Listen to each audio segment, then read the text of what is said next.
ওলিসের হ্যাট্রিকে Northern আয়ারল্যান্ডকে হারিয়ে বিশ্বকাপ প্রস্তুতি শেষ করল ফ্রান্স। লিলে অনুষ্ঠিত ম্যাচে নর্দার্ন আয়ারল্যান্ডকে ৩-১ গোলে হারিয়েছে দিদিয়ের দেশমের শিষ্যরা।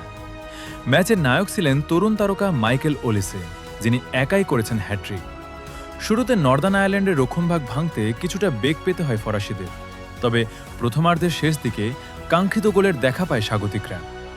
ডেজিরে দুয়ের আক্রমণ থেকে তৈরি হওয়া সুযোগে বল পেয়ে সহজেই জালে পাঠান ওলিসে, ফলে বিরতিতে ১-০ ব্যবধানে এগিয়ে যায় ফ্রান্স। দ্বিতীয়ার্ধের শুরুতেই আবারও আঘাত হানেন বায়ার্ন মিউনিখ তারকা। প্রতিপক্ষের রক্ষণভাগের ভুলের সুযোগ কাজে লাগিয়ে নিজের দ্বিতীয় গোলটি করেন তিনি। এরপর কিছুটা চাপে পড়ে ফ্রান্স। পাল্টা আক্রমণ থেকে প্যাট্রিক কেলির গোলে ব্যবধান কমায় নর্দার্ন আয়ারল্যান্ড। তবে ম্যাচের শেষ হাসি হাসে ফ্রান্সই। ৭৫তম মিনিটে দুর্দান্ত কার্লিং শটে নিজের হ্যাট্রিক পূর্ণ করেন ওলিসে। তার এই গোলেই ৩-১ ব্যবধানে জয় নিশ্চিত হয় লে ব্লুদের। এই ম্যাচে কিলিয়ান এমবাপ্পে, উসমান দেমবেলে ও ডেজিরে দুয়ের মতো তারকাদের নিয়ে সম্ভাব্য সেরা একাদশ মাঠে নামিয়েছিলেন কোচ দিদিয়ের দেশম।